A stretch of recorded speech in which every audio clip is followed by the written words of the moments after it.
What's up, guys? What's up? So as we're talking here, we're getting a lot of word out from Disney about kind of their next the next the next phase in the MCU universe, and I just said MCU universe. Wow. Um, but yeah, it's a lot of newer stuff, some stuff that I might not recognize right away. I'm not the biggest Marvel comic fan, to be honest with you. But in the planning, Guardians of the Galaxy 3 is coming, and that one I'm really excited about.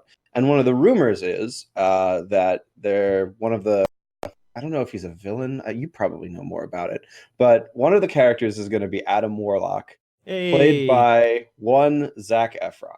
Oh, he's Now, playing a Warlock? I didn't know that. yeah. Oh, that's So fantastic. to celebrate that, we bring to you an episode today all about Zac Efron, specifically about his very early career. If that actually happens, if he actually does become Adam Warlock, it'll kind of be like a Disney evolution, right? I mean, the MCU is like the crown jewel of Disney these days, but he had humble origins and he's been with Disney the whole time. We're talking today. We got two movies we're bringing to you. Um, First one being High School Musical, a Disney Channel movie. Our first Disney Channel original movie that we're covering, and possibly our last, but we'll have to see. Um, and we're also going to be talking about 17 again, which is also him playing basketball in a high school. Yeah, I think he was kind of typecast back then before he kind of got a lot of new roles, but now he's playing Ted Bundy, so the kid's come a long way. Diversifying his portfolio. Yeah. So yeah, it's Zac Efron Day. So these two movies, I think it's actually a good kind of excuse for us to talk about high school and the way high school is portrayed in fiction, the way it has changed, the way it compares to what we remember. And I mean, there's obviously we're not in high school anymore. We're old now, and there are a lot of complaints from younger people about the way high school is depicted. And while we can't really speak to all of that, the super convenient thing about these two movies is that they take place right around when you and I were that age.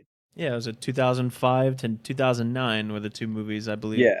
So conveniently, we can talk about our high school days. We've had episodes on high school before. I think we did one. Quite a few, actually. Yeah, we did Grease, which we talked about high school in the 50s. We talked about high school in the 80s a little bit. What other episodes did we have? We had other things. 13 Reasons Why. Yeah. Oh, That's another high yeah. school That's more one. contemporary kind of stuff. That was our last episode. How am I forgetting that? So yeah, but our this is the first time I think that we're really going to be zoning in on the time that we were in high school. And I actually think I made this stunning and kind of unfortunate realization the other day. So 17 again, it's about a guy who gets transformed into his high school self so he can like look at things through the perspective of like kind of choices that he made. I'll get more into the plot in a minute, but basically it's in 2009. It's Matthew Perry, and he gets transformed into Zac Efron.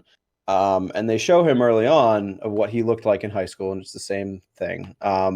And when he was in high school, it was 1989, right? So 1989 to 2009, so that's 20 years. We were in high school 2009 when that movie came out. It is now 2019. So you and I, James, are halfway between Zac Efron and Matthew Perry. How do you Oh, feel about that? actually, yeah. If you're really taking the points of like how he was feeling throughout the entire movie, it's quite the gut punch, to Yeah. be honest. Because I saw myself, as young, and now I'm like I'm halfway between them. Yeah, and it's just like a lot of the conflict that he felt was it wasn't as it's not as fantastical as other movies are. Or like other high school movies, they involve like I got to make the basketball team, I got to do this, and his was like looking back and maybe regretting a lot of the decisions and then putting that blame onto other people. Honestly, I like the movie a lot. But let's do a plot summary real quick. Okay. High School Musical, how do you even do it? I mean, if you haven't seen it before, I don't know if you ever will see it, but basically, It's this kid named Troy, and he meets this girl named Gabriella, and he's like the jock, and she's like, I hesitate to say the word nerd because I don't really think they're portraying it that way. She's the smart girl, and she's like surrounded by all the smart kids. And I guess there are some kids in the like group that are like nerdy, but like I don't know. You do not get the nerd vibe from They're her very when normal nerds. yeah when like nerd, and we'll talk about nerd portrayals because 17 again has a kind of a cringe-worthy one. But yeah, so she's just the smart girl. She doesn't like she's new too, and they meet before high school. They meet like at a winter vacation before she moves there, and they sing together at a karaoke night at this like super ritzy privileged kid party. And then like they have this connection, and then they go their separate ways, and it's like, oh, I'm never gonna see her again. Turns out she goes to the same high school as him now. They reconnect. It's kind of cute. And then there's this musical, and they're like, oh well, we sang together before, maybe we should sing together again, and let's audition for the musical. And they're kind of reluctant because they've never done anything like this before, but they audition and they get a call back. And the drama teacher really likes them, and then they piss off the two like shoe-ins, the drama couple who are actually brother and sister. It's kind of weird the way they do that. Yeah. We can talk about that. But yeah, they get all ticked off because they're like shoo-ins and like, oh, this is our part. And so basically the movie is like the conflict between those parties. And it doesn't focus on the musical at all. It's all about the tryouts.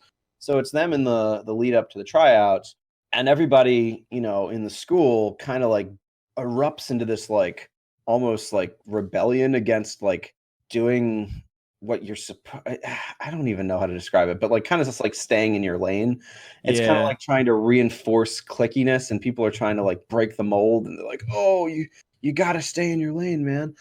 So Gabriella's friends and Troy's friends try to like undermine them, and it has they have the third act misunderstanding, and then they come together at the end. They sing and they get the part. I guess I don't even remember. It's a very like fairy tale kind of movie, and it's just very innocent, and it fits into a very neat bow, and there's not so much you can really say about it, honestly. We'll talk about it. I have notes. I have nitpicks, but it just feels weird. It feels like punching down to be like, oh, I'm gonna sit here and I'm gonna criticize High School Musical. Well, I Like, you know mean, what I there's mean? some, yeah, there's definitely some points though that I could really like. I could definitely talk about as far as, like the portrayal of how, like, yeah, it was very surface level, but I think that's because I think they could have done a lot more with it. This is, I guess, my form of criticism as far as like what they could have done. I know it's a Disney thing and they're marketing towards a specific audience, but I mean, like, you could definitely, like, the song that you were talking about staying in your lane and how like kids were breaking the mold. That was a very smart song. Like, I was a really, I almost thought it as like it was making fun of all the movies that portrayed that. Like, you have these people trying to go and they're like, no, you can't, you can't do this. It's impossible for you to do more than one thing. And I thought that was like, yeah, on the surface level, it was making sure that everyone sort of fit in, but to me, it was like it was making fun of the other movies. I think I appreciated that too, and I think that it's a nice portrayal of like clique culture because it's weird, right? So in a lot of like high school movies up until this era, it's all just about who's cool and who's uncool, who's popular and who's a nerd. And like it kind of like divides they typically divide like student populations by that like line down the middle, and there's just two camps. And if you're not cool, you're not cool, and like you're in with all your little nerds. And that's not how it works. I mean, again, we're not in high school now, so who knows what it's like these days. But when we were that age, that really wasn't my experience. I never really like I was never like quote unquote popular, but I never felt like left out. You know what I mean? Yeah, it was. To me, the whole clickiness of high school was more just it was something to do after after the school day was done. It wasn't really like it defined you. It was more like, oh, we have all these different interests, and Right. And like there were plenty of people like me who like, maybe in an 80s movie we would be the nerds. But like we don't feel like this constant conflict over it. Like there aren't like jocks like, oh, let's beat up the nerds. It's just more like, you have your friends and you hang out with your friends and you're cool to your friends and that's fine. And I think that there's also kind of like an overemphasis on clickiness that, I mean, I think you could you could say that this movie makes fun of it, but I think the best portrayal of it from like a satirical perspective would be Mean Girls, Mhm. where she's like walking through the cafeteria and they're just like showing like, okay, here's these guys. These are the sexually active band geeks, which yes, here are like the math kids and the jocks, and like they all sit at their tables, they all dress the same. Like it's kind of like a ridiculous satire of it. Mhm. And like I don't know, I feel like there's a lot more overlap. So like I, for instance, don't really teach per se, but I did some student teaching a couple years back because I thought I was going to be a teacher. So I have seen like the insides of modern high schools going back about 2, 3 years now. And like, yeah, there's a lot more overlay than that. There's the traditional jock kids are in the yearbook club. There are like band nerds who write for the school newspaper. And I did that myself when I was that age. Like it's not as divided up as you might think. Well, it was a nice. It brings up a pretty interesting question on the lines of uh clicks back then. I think do you think that maybe the reason why you could only do jock or you can only do nerd or you can only do this and that is because of the amount of dedication you had to put towards it in order to be seen in that sort of light? Like take a football player for example. Do you think maybe back then it took a lot more focus and a lot more dedication just to play football in order to go by and be scouted and stuff like that, or whereas like nowadays it's more seen as like a recreational activity thing. It's like yeah, like obviously there's still Well, I think scouts. that depends on the high school and how serious they take Exactly. their football program because I remember when I was in high school, we had a pretty decent football team. And now when I listen to like what my siblings say about it, they're apparently awful. That's a shame. Yeah, so it's like maybe the schools that we see in these movies, they're like the top tier at whatever Maybe, niche. Like but I think the joke that I had was that it like almost comes down more to scheduling conflicts than anything else. oh yeah, Like, probably. if this were a modern day thing, nobody would be pissed at him for joining the drama club. They just have to like figure out like maybe his friends, maybe like his team would be like, dude, that's uncool. Why are you in the drama club? But like I'm gonna tell you guys something, a little peek into the mind of the teenage boy. All he would have had to have said was, "Oh, I'm in the drama club. You see that girl over there? That's why."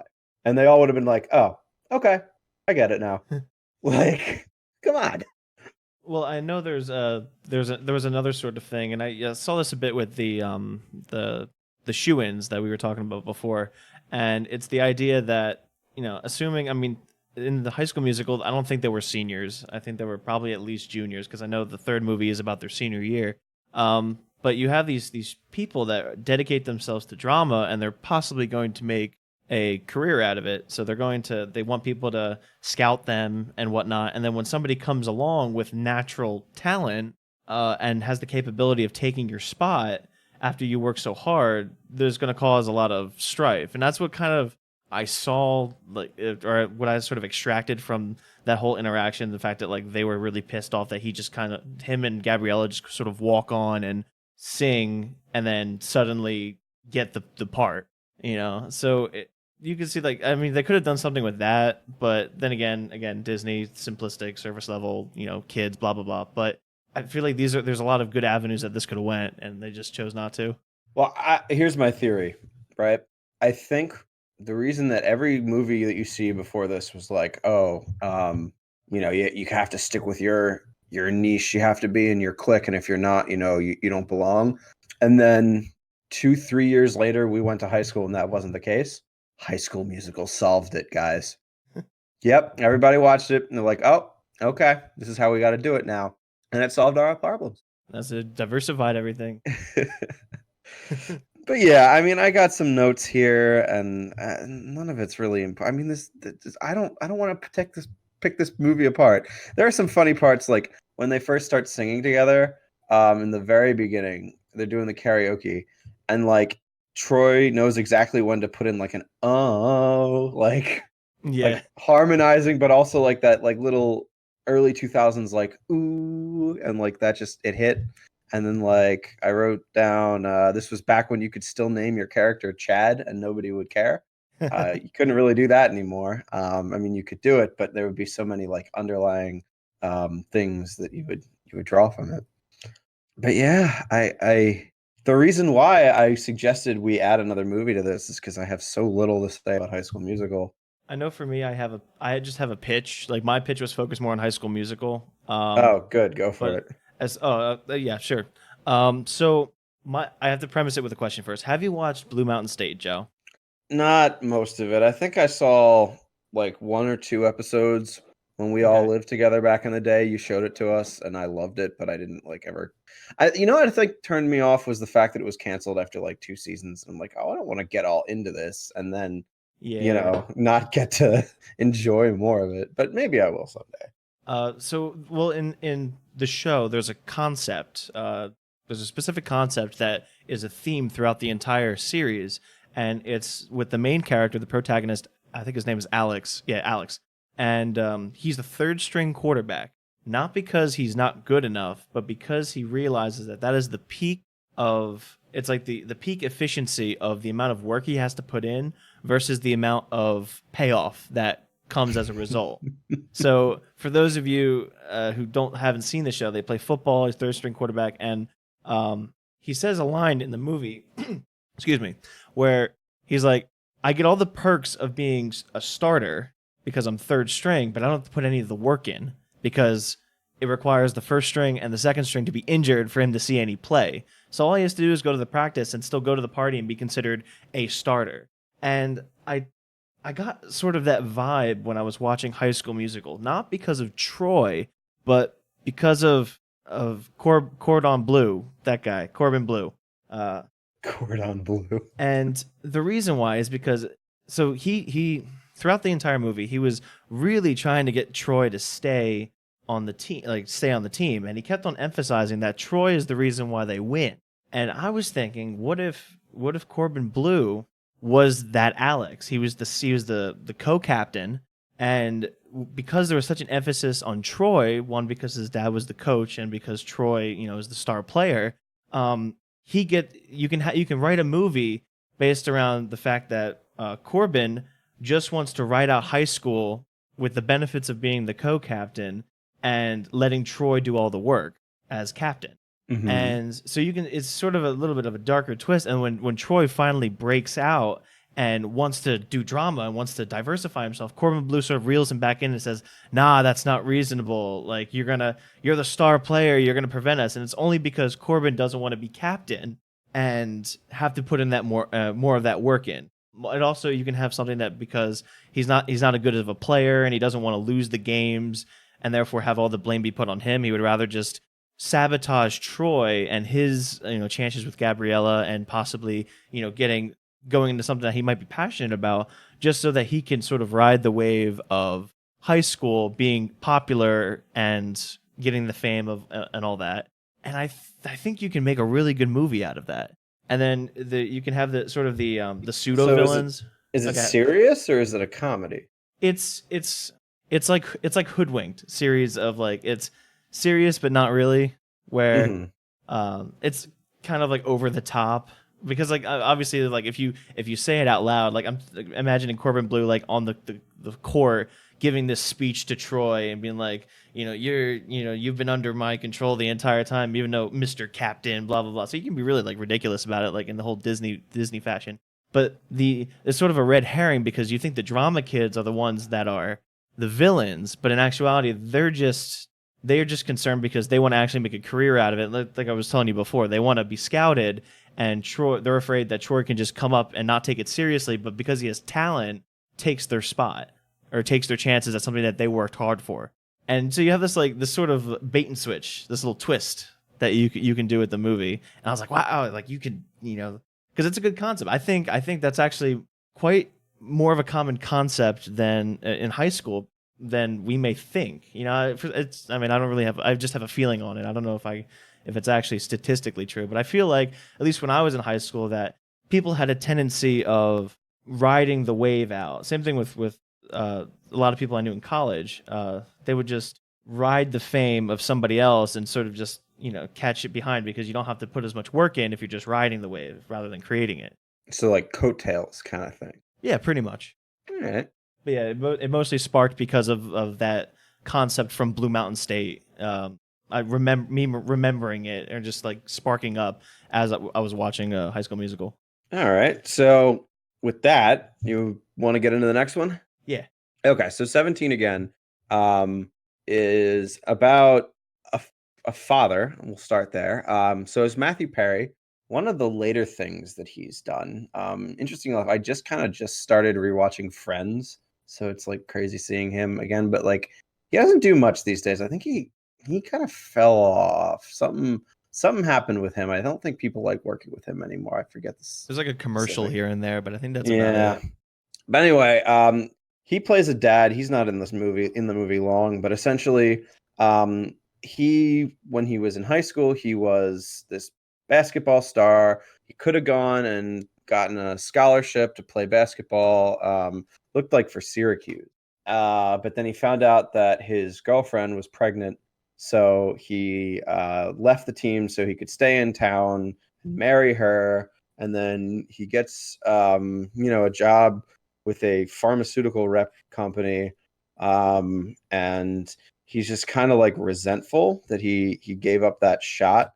And we pick up in 2009, which is when this movie takes place and when it came out, and he's about to get divorced. Leslie Mann, I think it's Leslie Mann, yeah, plays his wife, and she's kind of sick of all the resentment that he's had towards her and the kids over the years for kind of ruining his chances. And so they're getting divorced, and he's leaving he has to give up at least partial custody of his kids, and it sucks. He's really sad about that. And he can't shake the idea that he could have been something in high school. So when he goes back to the high school one day to I don't know, stroll down memory lane, he meets this magical janitor who transforms him into his high school self. And now, he's in high school and he has to navigate being young again. And he gets a second chance at, that basketball shot that he originally had. And the point of the movie is for him to realize that he made the right decision all along, and he should have, appreciated his wife and his kids and paid more attention to them. And he makes the realization after spending time with his son while they're both, that age, and seeing his daughter date this asshole, and, seeing how much work that his wife does and how much that he appreciates her. So, he realizes that he made the right decision all those years ago, and he gets transformed back into Matthew Perry. And, that's about it. It's very much in the genre of like your Freaky Fridays, your 13 going on 30s. You're basically like magic exists to teach lessons to white people kind of movie. Yeah. So yeah, I actually really like this one, and it's hard to review movies that you really like. There are definitely things about it that you can kind of pick out here and there. One of the most ridiculous things about the movie is his best friend, who's played by Thomas Lennon, who's like the most Sheldon from Big Bang Theory fake nerd bullshit that Yeah. Oh my God. Like I'm glad in the years since this movie came out, we've had enough Big Bang Theory to realize that that's not in any way an accurate portrayal of nerds, and people have, I don't know, wisened up to that kind of thing. I mean, there's some I don't want to nitpick nerd stuff, but there's a scene where he's playing 4 video games at once. I don't know how he's doing that. These are the days before Twitch, so it's not like 3 of those screens were other people playing that he was watching, because nowadays that's totally possible. He's using a keyboard in one hand. He's got half of a controller in the other hand. He's got Halo on one screen. He's got Star Wars Outcast on the other screen. He's got Age of Mythology on the third screen. That was Age of Mythology. Okay. Mm-hmm. Oh, yeah. I know all these games. I've played them all in my day. all at one at a time, mind you. And then he has this these ridiculous, he dresses all ridiculous, and he has to court the principal, played by Jan Levinson Gould from The Office, And I actually thought some of those scenes were kind of cute. There's the when they talk Elvish to each other and they're playing like the Enya. That's kind of neat. But even so, like it's a ridiculous character, and we don't have to talk too much more about it because we can just live and realize that kind of thing is kind of in the past. We've all woken up. Nerds kind of control culture now, so they can make sure that that crap doesn't see the screen anymore. Well, there was one thing that me and Lexi got disappointed in with that whole sort of love arc, and it wasn't so much that he was like a quote unquote nerd because of all his nerd shit, but it was mostly like he didn't grow as a character. And you'd Right. think that with the introduction, because if he's a nerd, obviously he's socially awkward and doesn't understand, conversational and social cues and whatnot. And so I thought it was pretty nice in the beginning when he was like, I'm peacocking, right? As if we went on Wikipedia and typed in how do you get a girl, and some other person thought this was how to do it.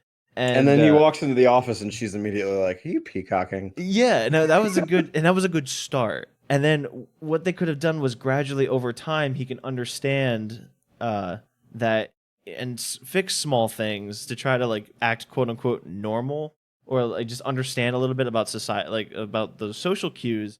And then finally, like near the end, he asks her out on a date without wearing a rug for a suit or getting a 30-foot stretch limo.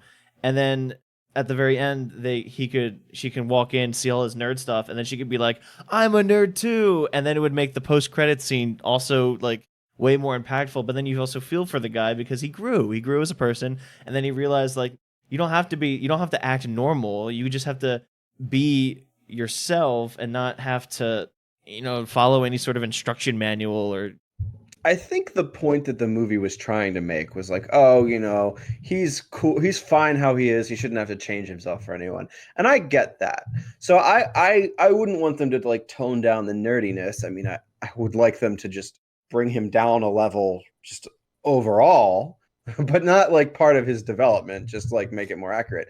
But I think I agree with you. I think what they should have shown, maybe not act normal, but just learn to respect her a yeah, little there's bit a give and more. take. Yeah, where because her issue is that she doesn't, she has to be taken seriously by her students, and she can't, and he needs to learn, like, To be a little there, mature. there's a time to turn it on and there's a time to turn it off. Where when we're at home playing D&D, we can be as nerdy as we possibly can, but if I'm at the school where she works, where she needs to be taken seriously by her students, I'm going to dampen it down a little bit because I respect her as a person.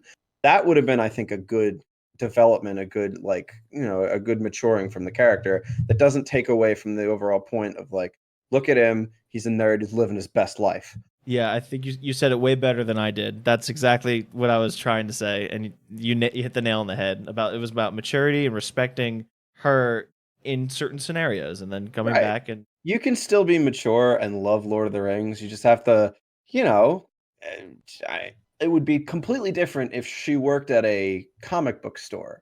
Like, then you could walk into her place of business dressed like an elf, and everybody be think it's fine. But like, he has to just realize, place and time, dude. I also wrote down the part where he like bursts in at the beginning, where it's in that the flashback scene. He put on his robe and the wizard wizard hat. hat. Yeah. But Uh, yeah, there are some funny little parts of this movie. There is a part I forget exactly where it happened. I highly doubt this was intentional, but Zac Efron's character, I mean, his name is Mike, but when he's in high school, they call him Mark because he can't go by the original name. He's like in an alias. He walks into the room, and his son, who doesn't know he's his dad, is just like, "Oh, hi, Mark." So that happened. I wrote that down. It would be crazy if that was intentional. I mean, Zac Efron did years later go on to be in Disaster Artist, so yeah, as there's the that. the thug. Chris R. Yeah.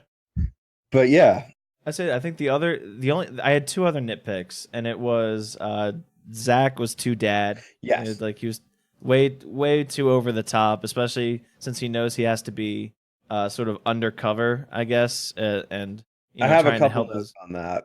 yeah. And the second one is rapey Zach, like really coming on strong. with the his wife as Zac Efron, and I mean it didn't seem realistic. Look, I'm normally the first person to call that out, and I don't know if I got that impression, but please go ahead and explain. Maybe I'm wrong. Well, it's maybe it happened a little bit too quickly, but he just like really. I mean, there was the comment about the cougar stuff, and that was a pretty good line because he was like, "No, like what are you talking about? Like this isn't what's happening," and it kind of had egg on her face. But then immediately after that, he starts coming on to her, and I That's understand that true. it's because it's he's the husband and all that, but I mean, I don't know. I think it would have been a little bit more realistic for that to sort of ramp a little bit more gradually. I mean, because then you lose a bit with the reveal of the landscaping scene, and He crossed some lines, but I don't think he yes, ever like tried to make a move. There's just like some really creepy lines that he yeah, kept that's what I'm referring to. I saying. think a little bit more. But back to the point of him being too dad. I actually have Yes, a couple of notes about that. So there's some some really weird points where like he's not even his daughter anymore because that's weird enough. But there's like a scene where he like goes out into the hall after he's already scolded his daughter as a fellow 17-year-old, and he starts scolding these two other teenage girls like, oh, you shouldn't have sex before you're married. And it's oh yeah, the like, dude, abstinence speech in it's like, class. dude, well, that we'll get to that. But like, this is like he's just like telling them. Like, I wrote quiet patriarch on here Oh, because like that's totally what's going on there. The abstinence thing, I think, is actually, I'm going to use the word, problematic because yeah, I understand, and again, this is 2006 or not 2000, this is 2009. We were in high school, and I think there were definitely different differing opinions on this kind of stuff back then that you still see in parts of the world now, but I think that the world has kind of woken up a lot since then, and I think 2009 was right when it was starting to wake up, and maybe that's my bias because that was when I was starting to realize all this stuff too because I was that age.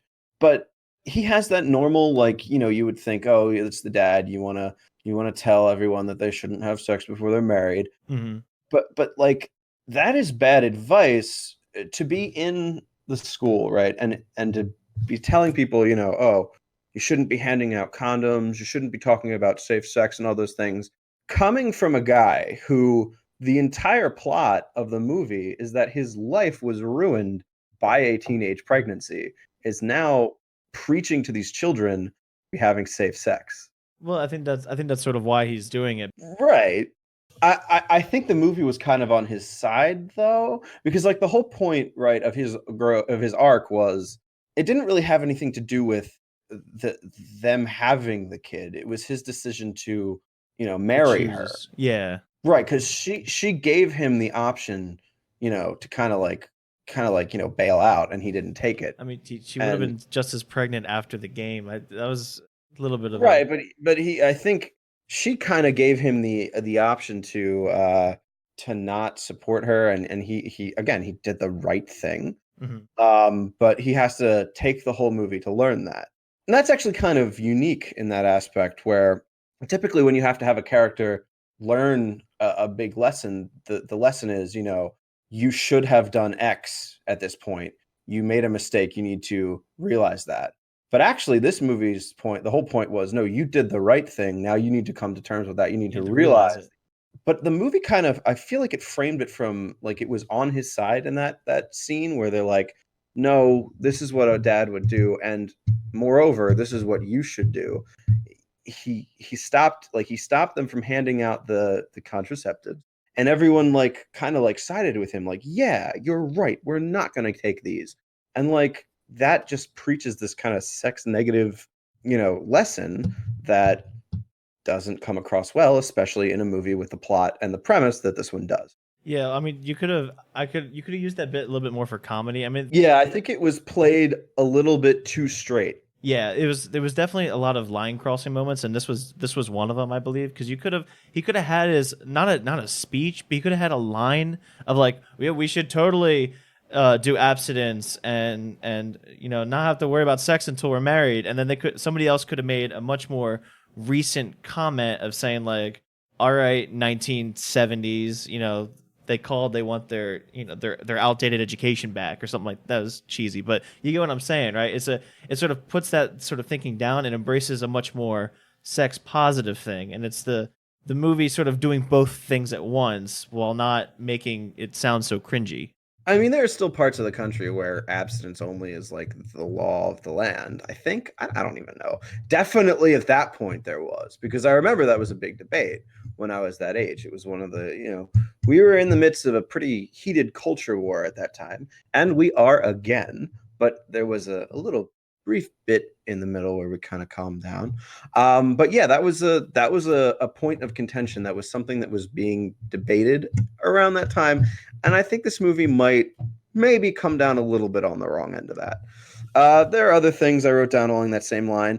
The scene where his daughter is like, you have your little Back to the Future moment where his daughter's like trying to get with him, and then he's like, oh no, no, no, I'm not into this, and she's like, oh, are you like, first off, confused? Yeah, It's '09. I'll give him that. I mean, nowadays, just say gay, and like he should have just been like, you know what, I am. that's what we does the same exact thing that me and Lexi Yeah, said. like it's just it's a matter of utilitarianism right here. Like you don't have to hurt her feelings and you don't have to kiss her. You Yep. get everything you need right then and there, and then you're gonna disappear once you turn back into Matthew Perry. Unless you were concerned that you might not get the turn back, and then you have to live in that high school, and then you want to maybe, I don't know, try a relationship with that cute Indian girl who was totally into him. But still, like, just roll with the punches, dude. Don't let it hurt your masculinity. Just be like, yep, yep, He could have just left it at confused if he was so like worried. Just say I'm confused, and she was gonna accept that. She was yeah, gonna accept that, and you could have also that could have been modernized because confused means a lot of things. yeah.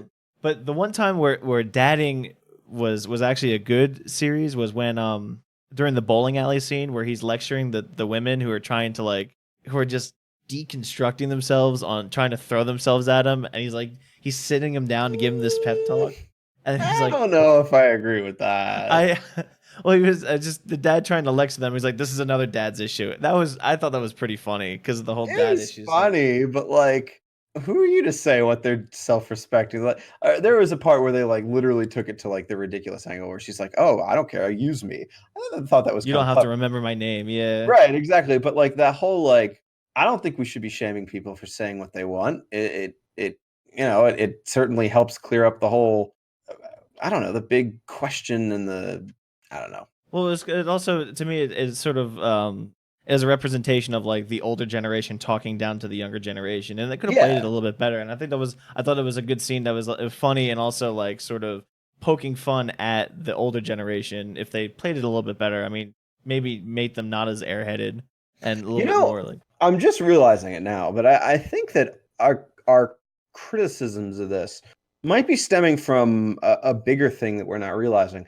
Do you think that Zac Efron played an adult well enough? Because it's possible that the reason why these things are sticking out to us is that, like, I'm thinking about it. I don't know if I was really thinking of him as like an adult in these situations. So it's why when he is all dad about things, when he's like total narc at the party, that kind of stuff, I'm just sitting here thinking like, dude, stop being such a narc. When I should be thinking like, oh yeah, he's a dad. I don't know. I feel like if he was playing the part better, if it was more believable that he was Matthew Perry, uh and I don't know. I mean, Matthew Perry does have a bit of his own like affectation. I mean, yeah, you can't really be as sarcastic as Matthew but Perry well, can. no, but I think the point is you should have tried, Yeah. because that's the whole point of like when you have and I don't know if by 2009 the whole Friends thing was over, but like if you tried to make Zac Efron play more of like a Chandler kind of character, maybe it's more believable. So like for instance, take the Jumanji movies, right? They're Mhm. they're they're coming out with a new one and it looks kind of good. For the whole premise of the newest movie, the Rock has to play Danny DeVito. I think it's The Rock. Yeah. He has to play his character as if it was Danny DeVito playing The Rock, like embodying a video game character. Okay. I feel like if they did that, if maybe they cast a more like the father was someone who was a little bit more recognizable, someone who had a little bit more of their own style of acting, Mm. like I don't know, just spitballing like a Christopher Walken type that he might have even been a little too old by that point. but like he has a very, very distinct affectation of and way of speaking and way of carrying himself and acting. And then thus, your teenage character or actor has to be able to portray that affectation. Then the audience sees it and they think, okay, It's not as uncanny. yeah, that is what Christopher Walken was as a high school student. And that way, when you have them in the scene where he's in, the sex ed class and he's being such a fuddy-duddy about it, you're looking at it and you're not looking at Zac Efron being a total narc.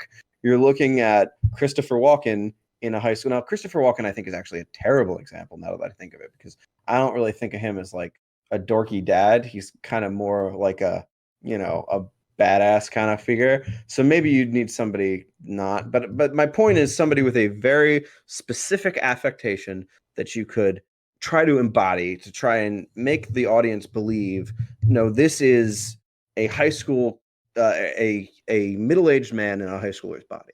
Yeah, I mean, it's also the fact that I mean, you see Matthew Perry in the movie, and he's like really depressed and really like. Do you have that Chandler sort of attitude? It's like sarcastic. He's just really like, and was he even that sarcastic? Like he might have been. I don't even remember. I picture him in my head. I see Chandler, so I'm like, I don't know. I think Borderlands more the lines of like, I guess pathetic would be more of the thing because he's all mopey, Right. and maybe not as I like don't think he sharp. made such a huge impression on me. And to be fair, he wasn't in a lot of the movie. But But a lot of the like, dissidence is that okay? So if Matthew Perry was all mopey and like blaming other people, I mean he's in a dead end life, and then you have Zac Efron coming back and he's being like really like whip crackingly clever and like right. confident. I mean, a certain extent of it is just like, oh, he's all of a sudden in this young body. You're gonna get some confidence from that. Yeah, Fine. But you're right. I think it's two completely different characters. And that's kind of a problem. And now I'm just this is completely dawning on me right now where like I watched this movie and I'm like, oh, this is a pretty fun movie. But like I think this actually could have been improved a lot yeah. I in mean the that premise regard. itself was I think is a really good. I mean again it's that magic, that transformation to teach a lesson sort of thing. When you first suggested it, I was thinking you were talking about 13 going on 30, which is the opposite, obviously. Hmm. But yeah, this is pretty much the same thing. Again, magic exists to teach lessons to white people. I wonder if there was something like about the early 2000s, because do we still have these movies? Like, when was the last time something like this came out? I'm trying to think. There was Little, which was kind of like not white people, obviously, in this regard, but I think that's more of like a twisted retelling of Big, Hmm. which is a little earlier than that. But like, I haven't really. Nothing that really surges because then you got Freaky Friday, you have this movie, you have Click. That was for the Adam Sandler movie Click. Uh, What was the gimmick in that? I know he finds he finds a remote that a he's remote able to control. control his life, but He then he controls realizes, time, does it, or yeah, just his life? well, yeah, it's pretty much it's time and his life because it has like different specific controls. But the biggest thing is that you can fast forward, pause, and he has a lot of fun with it. And then later on, he realizes that when he messes up with his life too much, he's changing a lot of things that he doesn't want to change. Yeah, that was an odd movie because it was like really kind of sad. Adam Sandler is a fascinating character. Maybe we should do an Adam Sandler movie coming I up. do have right here on my lists of episode ideas. It's any Adam Sandler movie. We might want to do a couple Just because go. there are theories now that like all of his movies now are like money laundering schemes. Like they're that bad that people are like convinced that he must be like trying to launder money for the mob or Yeah, I something. believe like Red Letter Media like touched on it in Red an Letter episode. Media did. Somebody, I think I Hate Everything mentioned that too. So we would just be jumping on that bandwagon, but that could be fun. But yeah, anything more we want to say about 17 again? I think I just did my pitch without even knowing it by kind of proposing the idea where your character plays the the older character a little better and more convincing. Yeah, or like they could have just done like gone completely overboard and just like make Zac Efron 30 and like with like makeup and whatnot. Maybe not Zac Efron, but they should have picked somebody that can play a 30-year-old and a teenager. Like Channing Tatum, sure. You know why? It's because me and Lexi just finished watching Step Up last night, and Actually, speaking of Channing Tatum, I did want to mention that I think 21 Jump Street demonstrates one of the best breakdowns of how high school is now versus how it used to be. And I shouldn't even say is now, because again, that movie's already 4 or 5 years old. But like that whole dynamic where they go into the high school and they're like, all right, where's the closest nerd? Let's beat him up. And everyone's like, what the What are you hell is doing? wrong with Yeah. you? Like, why are you being mean to this person? Like, One backpack strap isn't cool anymore. We do 2 backpack straps. yeah, exactly. Like it's very much completely undermines that whole like, oh, let's find the nerd. So I think that that's something that I think these movies could have done maybe a little better, but it's old, it's of its time, it's of our time when we were that age, and we put that time behind us. We can do that now. We're almost 30. Yeah, yeah. So, would you like to move on to our next episode idea, or do you have anything else to say about either of these movies? No, but I have a lot of ideas for next episodes. All right, lay them on me. So first, Adam Sandler movie. Okay. I had another thing that was somewhat related to high school again, so maybe we table that. I mean, it is back to school month coming up. Right, so maybe we save that for September because we just did 2 high school episodes in a row. But I kind of would think it would be kind of fun to do an episode comparing She's All That to Not Another Teen Movie, which are pretty much the exact same premise that came out the same year, but Not Another Teen Movie is a joke, and She's All That is kind of serious. So that could be fun. Oh, okay. But I think that we wouldn't want to do that right away because we just did 2 high school episodes in a row. And then I think that was it. I had another idea. I forgot it, but any one of those would be fine. I really like the Adam Sandler idea, but do you have anything? So the only things I had were again Adam Sandler was a big one, and then either Alvin and the Chipmunks, Inspector Gadget, or The Cat in the Hat. You know, it would be fun if we were to do Alvin and the Chipmunks, to do the more modern Alvin and the Chipmunks in comparison to like an old Alvin and the Chipmunks movie from like, Oh, a good one. yeah, like the Chipmunks Around the World movie. I love that movie. I Yeah, absolutely adore that movie. So I think that would be a nice comparison if you wanted to do that. sure. Or if we wanted to do Adam Sandler, I think the go-to is Jack and Jill, because that is like peak Adam Sandler, and that is like the worst Adam Sandler movie ever. So if we were to do something like that, maybe we could do a comparison between that and like old Adam Sandler when he still had a lot of ill towards him. I don't know. I am torn between a analysis of Adam Sandler and an analysis of Alvin and the Chipmunks. Let's I think we should do Alvin and the Chipmunks, and let's try to extend Adam Sandler into like a month. So let's go with Alvin and the Chipmunks, the first CGI movie in recent memory, as compared to the Alvin and the Chipmunks Around the World movie. I don't even know what that's called, but it's the one from the 80s with them and the Chipettes. Yeah, I think it's called Chipmunks Around the World. Oh, you know what? No, though? a Chipmunk Adventure. That's what it was. Yeah, but maybe we should do Alvin and the Chipmunks 2, because that is the one with the Chipettes. I don't know. I mean, we could. I've never seen the second one.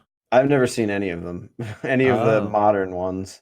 Well, let's do the first one and the Chipmunk Adventure, and then for extra credit, if you want to, I'll get the second one as well. If you want to watch that, maybe I'll submit and I'll punish myself with Squeakquel. All right, and until then, we will see you all next time. Goodbye, everyone. Goodbye.